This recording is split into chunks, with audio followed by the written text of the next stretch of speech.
tan tii hore way micnaha ka duwan tahay, balse maanta waan awoodi waayey inaan idinla qaybsado burburka aniga noloshayda ku imaaday. wax walbana waxay ku dhacaan qadar Allah ayay ku dhacaan. alxamdulillah, ilaaha ku mahadinaa, ilaaha ku shukurnaa. wax walbana waxa waaye qoraal. assalaamu calaykum waraxmatullaahi wabarakaatu. waa idin salaamay walaalaha qaaliga ah, meel baad dunida daafida ka joogtiin. waxaan idin leeyahay waqtigii waayo ha idin wacnaado. waa walaalkiina Axmed Ifka oo dib idinku soo laabtay. maasha Allah, sidaad u caafimaad qabtiin ayaana anagana u caafimaad qabnaa. alxamdulillah, waa ilaahay mahadiisa. maasha Allah, aad aan ugu faraxsanahay wada kulankeeni oo mar labaad aan dib iskugu soo laabanay oo wada kulmeyno. alxamdulillah, ilaahay ayaa mahad iska leh. xaalad walbo oon ku kulanno mar walbo ilaahay ayaan kaga mahad celinayaa. sida idinka titalka kusoo aragteen, maanta waxaan rabaa inaan ka hadlo arrimo oo xasaasi ah. ayaan rabaa inaan ka hadlo sida idinka titalka kusoo aragteen. maanta ma wado hadallo iska caadi ah, mana wadi hadallo oo iska yacni ah. run ahaantii dhowr jeer walaalaha oo igu qaaliga ah in badan bay commentiga ila beegsadeen, baan commentiga iska indha tiray. marka waxaa rabaa commentiga dadka qaar oo ila beegsaday inaan maanta commentigooda aan aaga soo jawaabo ayaan maanta go'aansaday. taasoo ah, run ahaantii mar walbo waxa ay iga barateen sidii waxyaalaha funny oo kaleente, waxyaalaha ninkii qosol siinayo oo kaleente aad iga barateen. balse mar ahaantaas waxyaalaha iga barateen inkastoo aniga ku hoola jiro, ayaa waxaa dhacay isbedel aad iyo aad u weyn. isbedel aad iyo aad u weyn waayo wiigan ilaa iyo wiigsii horeeyay dad badan baa arkay oo walaalayga familieskayga ah oo igu soo weydiinayo commentiga mar walbo idhahayo aaway gabadhaada hooyadeed aaway. badan baa idhahayo aaway siyaa maybe aaway. run ahaantii xaqiiqda jirto horta idinkaga ma dhicin, waayo waxyaalo fara badan ayaa isbedelay.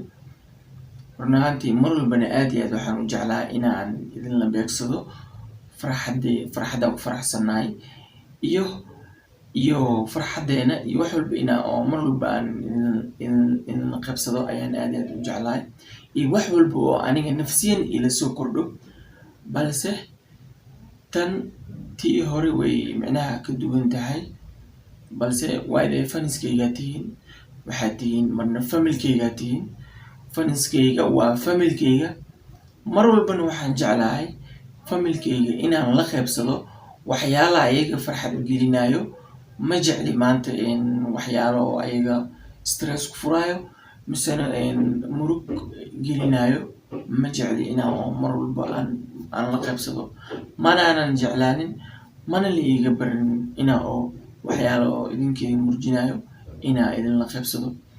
waayo boqolkiiba boqol waxa aniga i dhibay, sidoo kaleenta waxaa aaminsanahay idinkan inuu idin dhibaayo misene aad ugu xumaanaysiin.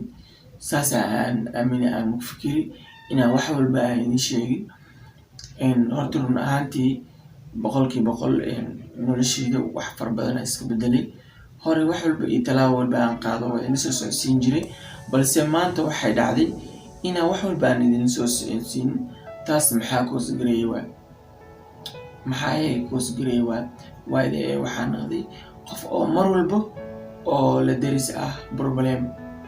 alxamdulillah, wixii ilaahay keeno ilaaha lagu xamdinaa, ilaaha lagu shukurnaa. balse gabadhayda iyo siyaa baby waxaa loo waayay ayaa waxay tahay, run ahaantii shalay waxaan ahayn anaga famil oo isku xirna ahayn, misena famil oo farxad isla qaadanayo aan ahayn, misena famil oo isku qanacsan ayaan ahayn. alxamdulillah, balse maanta wixii dhacday inaa oo siyaa baby anaga aan kala tagno, dadka faniskayga idinkama ogeyni micnaha burburka oo nagu imaaday misena farxadeena nagu imaaday. shalay waxaan idinla qaybsan jirnay farxadeena idinla qaybsan jirnay, balse maanta waan awoodi waayey inaan idinla qaybsado burburka aniga noloshayda ku imaaday. wax walbana waxay ku dhacaan qadar Allah ayay ku dhacaan. alxamdulilah, ilaaha ku mahadinaa, ilaahan ku shukrunaa. wax walbana waxa waaye qoraal waayda si doontada u faraxsanaatid. waayda markaa aad u farxaysid laguma sheegaayo waxa adiga kuu dambeeyo, mana lagu sheegaayo waxa adiga kugu dhacayo. ma lagu dhahayo waxaasa kugu dhacayo, waxaana ku gaarayo, cid ku dhahaysa malahan. balse waxaa kuu sheegayaa wax walbo inay ku qoran yihiin. aniga ahaanteyda, lafsad ahaanteyda, markaan wax walba iska dhaadhiciyey koodii hore waan xaqiiqsan waayey. balse wax walbana waa calafaa la cunaa. wixii aan kuu soo galo calaaliyaa. run ahaantii 100% waxaan jeclahay inaanan ii fahmin si xun, inaan fahmiskayga aadan ii fahmin. aan 100% jeclahay, laakiin waxaa idin sheegayaa wax walba inay yihiin waqti soo dhammaadeen. anigana waqtigeena meeshaas alxamdulilah.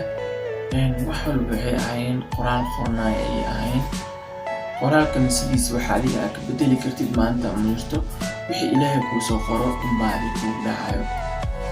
run ahaantii inta aniga aan kala maqannahay waa ilaa iyo muddo bil ah. inta aniga aan kala maqannahay say ila tahay ani ahaanteyda. waayda mar ahaantaas ma dhihi karo run ahaantii farxaddeena anaa gacanteyda kugu weyn, ma dhihi kari. mana dhihi karo mar ahaantaas ayadaa gacanteyda ku goosayna, ma dhihi kari. waayda wax walbana waa qoraal. idinkana su-aasha iga badiseen, saas laajigeeda idinkugu soo jawaabay. balse marna ma rabin inaanay la qaybsado xaaladda mar ahaantaas oo anagana la soo doonaaday. inaan la qaybsado ma rabin. go-aankaygana ma ahayn inaan social media aan kasoo dhex sheekeeyo.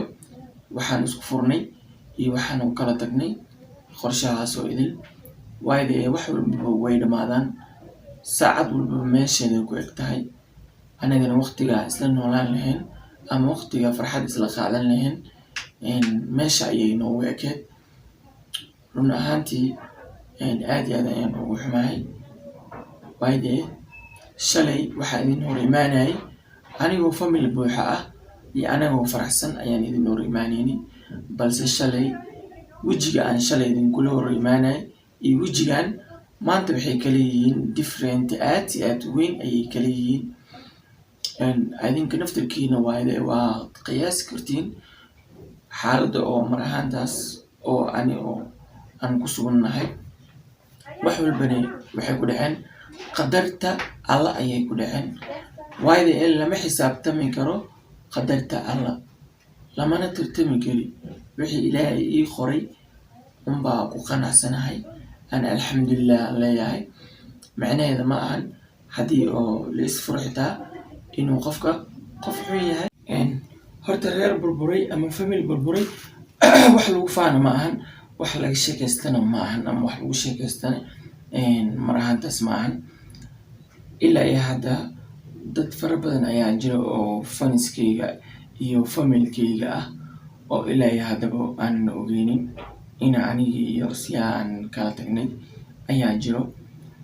waayda taasna micnaha waxay u dhacday anigii go-aankayga ma ahayn. maxaa laa inaan social media aan wax walba oo anaga naga dhex dhaco oo anaga private noo in social media oo imaado diyaar uma ihi, umanan ahaynin. waa fahantiina malina. run ahaantii wax walbana waxay ku dhaceen qadar Allah ayay ku dhaceen. qadarta Allahna sideedana waxa waaye mar walba inaa ogaatid ayaa aad iyo aad u fiican. marka dadka mar walba isoo weydiinayay aaway gabadhaada hooyadeed.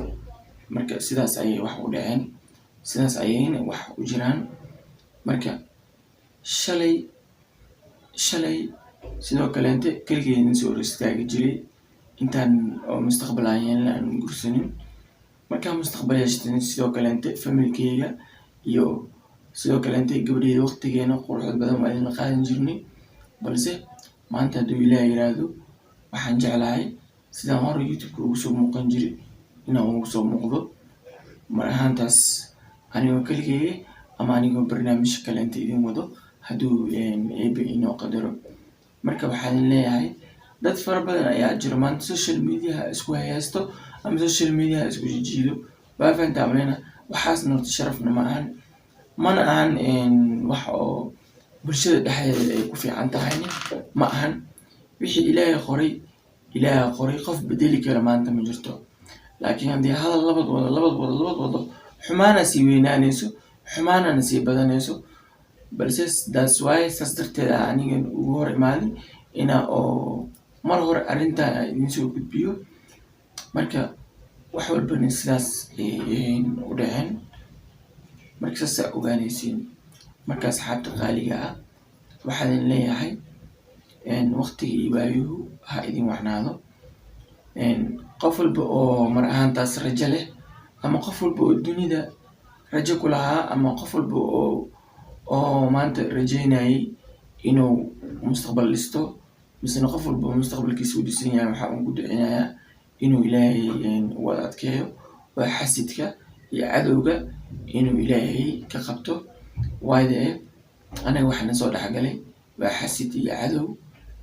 alxamdulillaah balse wax walbana inaa alxamdulillaah dhahdid waaye aad Ilaahay ku xamdisid oo Ilaahay ku shukrisid waa Ilaahay una ogaataa mar walba shibcaankan lasoo dhaafayay sidaan oo kaleente ayaan mar ahaantaas ugu faraxsaneen. waxaan dhisaynay aasaaska nolosheena iyo aasaaska mustaqbalkeena dhisaynay. Shabcaankaanne sidoo kaleente waxaan kala taaganahay banaankaan kala taaganahay, taasna waa qadar Allah. Marka asxaabi waxaan idin leeyahay waqtiga iyo waayuhu ha idin wacnaado meel baad dunida daafida ka joogtiin. waxaan idin leeyahay waqtiga iyo waayuhu ha idin wacnaado. Subscribe-ka iyo like iyo share-ta iyo comment-iga kulli hanaga baqiilnaha insha Allah. Tan iyo kulanti dambe oo xiiso leh iyo muuqaalyo qurux badan aan ku kulmi doonaa hadduu Ilaahay yiraahdo. Saas iyo nabadgelyo.